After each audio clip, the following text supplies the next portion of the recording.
할렐루야. 오늘 이 새벽은 역대상 26장 1절에서 12절 말씀으로 하나님을 위하여라는 제목으로 함께 은혜를 나누도록 하겠습니다.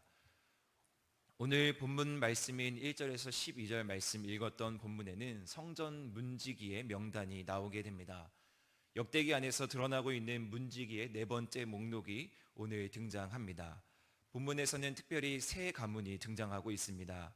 무셀레마의 7 아들이 소개되고 있으며 또한 오베데돔의 8명의 아들, 또 호사의 4명의 아들이 오늘 본문 가운데 성전 문지기의 역할을 감당하고 있습니다.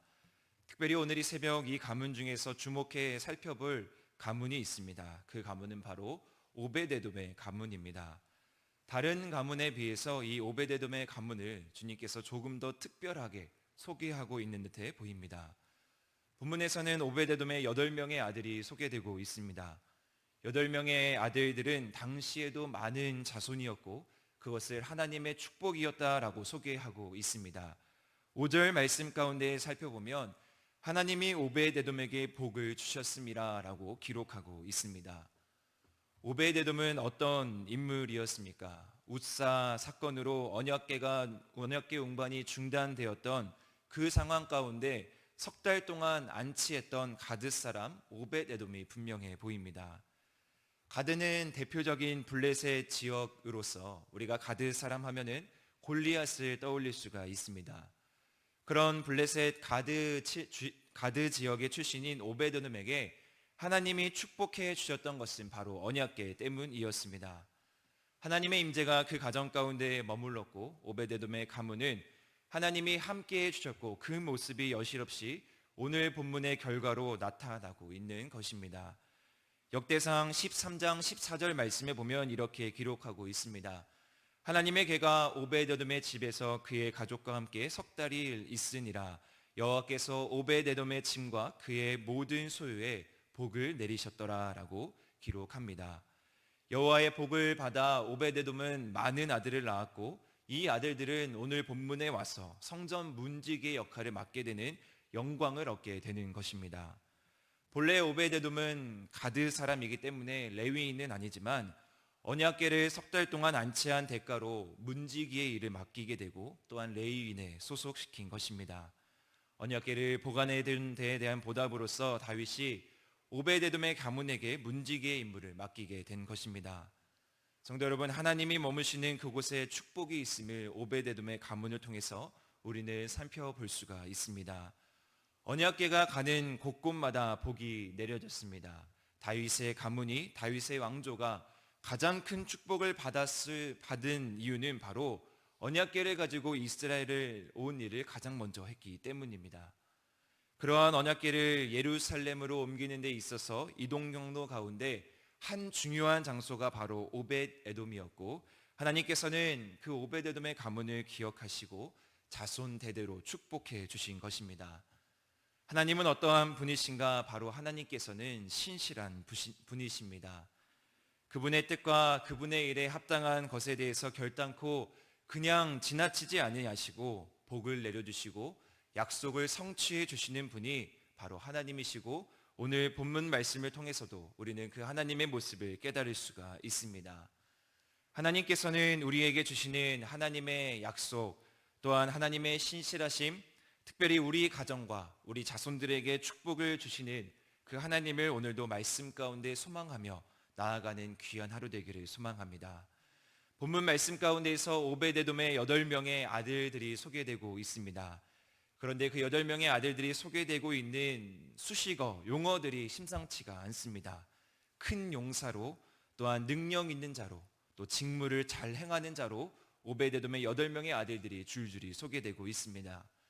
여기서 말하고 있는 큰 용사는 힘센 장사들로 보는 것이 더 적절해 보이고 능력 있는 자는 강력한 사람으로 보는 것이 더 적절해 보입니다. 왜냐하면 문지기들이 갖춰야 될 것은 힘센 것 또한 강력한 자들이 더 잘 어울리기 때문입니다. 문지기들이 육체적으로 강해야지만 그 문을 잘 지키는, 성전문을 잘 지키는 역할을 감당할 수 있었고 하나님께서는 오베데돔의 가문, 오베데돔의 자손들을 그렇게 하나님의 일꾼으로 사용하기 위해서 최적의 조건으로 준비하시고 복을 내려주신 것입니다.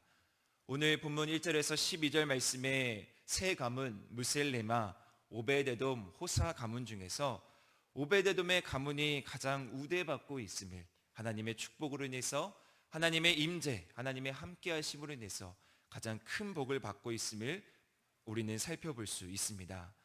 하나님은 하나님을 중심으로 또한 하나님을 우선순위로 하는 자에게 반드시 복을 허락해 주십니다.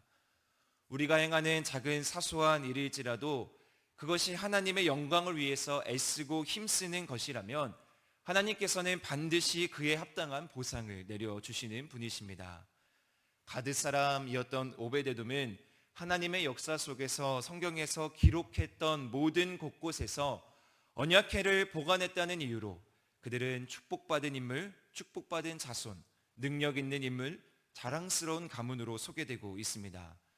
그렇게 할 수 있었던 이유는 바로 한 가지입니다. 언약궤, 하나님 중심으로 하나님 마음에 합했기 때문입니다.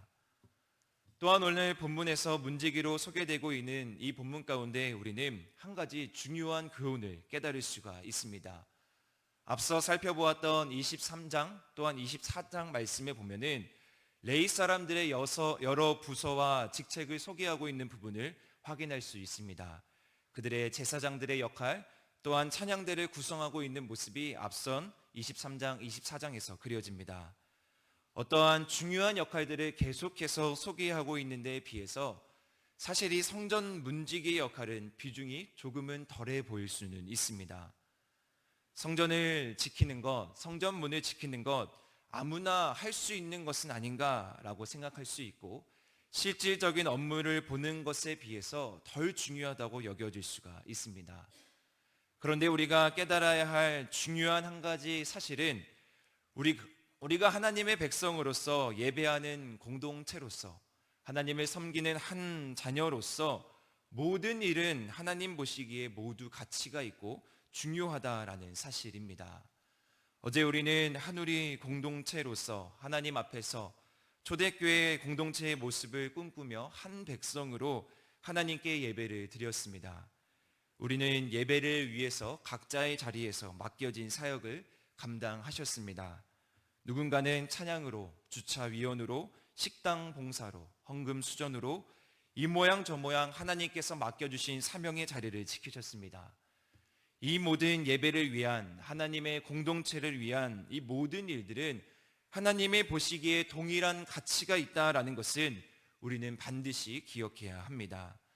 나에게 맡겨진 사역을 오베데돔의 자손들처럼 우리는 큰 용사로서 또한 능력 있게 우리에게 맡겨진 직무를 잘 감당해 나갈 때 반드시 우리에게도 오베데돔과 가정과 같은 자손 대대로의 축복이 우리 가정 가운데 있을 것입니다. 20절 말씀에서부터는 오늘 읽지는 않았지만 성전 곡간을 맡은 레위 사람들이 소개되고 있습니다.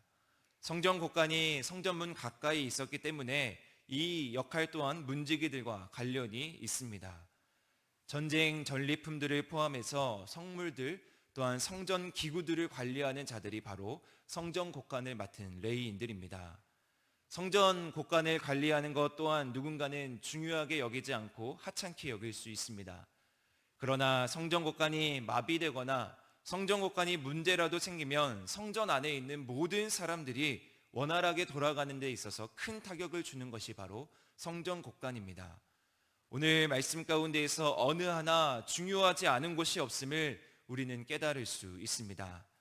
우리가 하는 모든 일은 하나님을 위해서 하나님이 우리에게 맡겨주신 성전을 섬기는 일임을 기억하며 이 새벽 가운데 말씀으로 나아가기를 소망합니다. 그렇다면 마지막으로 우리는 우리에게 맡겨진 이 일에 대해서 어떠한 자세로 어떠한 모습으로 충성을 다하고 사명을 다할 수 있을까요? 오늘 말씀 가운데 반복해서 등장하고 있는 문구가 있습니다. 그것은 바로 여호와의 성전에서 섬기는 자입니다.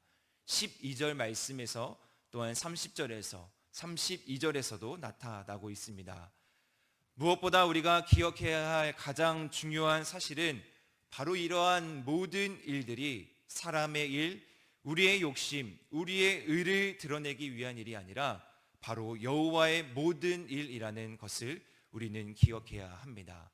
성전을 맡은 자들이 기억해야 할 가장 중요한 사실은 바로 우리가 하고 있는 모든 일들이 여호와의 성전에서 섬기는 일이고 여호와를 위해서 하는 일, 하나님을 위해서 하는 일임을 우리는 깨닫고 나아가는 지혜가 우리 가운데 있기를 소망합니다. 우리가 교회에서 하는 일은 세상과 달리 나의 만족과 나의 이익을 위해서 하는 것이 아니라 바로 여호와를 위해서, 하나님을 위해서, 오직 하나님께 영광을 돌리기 위해서 한다는 사실을 오늘 말씀 가운데서 우리는 깨달을 수가 있습니다. 먼저는 하나님의 신실하심 가운데 하나님의 임재를 사모하며 또한 하나님의 축복이 우리 가정 가운데, 우리 자손 가운데 임하기를 사모하며 나아가시기를 축복합니다. 그리고 그 축복으로 인해 우리에게 맡겨주신 하나님의 일들, 하나님의 섬기는 일이 있다면 또한 그 섬기는 일들 가운데 충성으로 나아가기를 소망합니다. 반드시 하나님은 하나님의 방법으로 우리에게 복을 내려주시고 우리 자손 대대로 축복해 주시고 우리에게 함께 해주신다라고 말씀하고 계십니다. 그러한 하나님의 방법을 기대하며 그러한 하나님의 신실하신 약속을 기대하며 오늘도 우리는 우리의 삶 가운데에서 승리하며 주님과 동행하며 나아가는 귀한 하루 되길 주님의 이름으로 축복합니다. 기도하시겠습니다.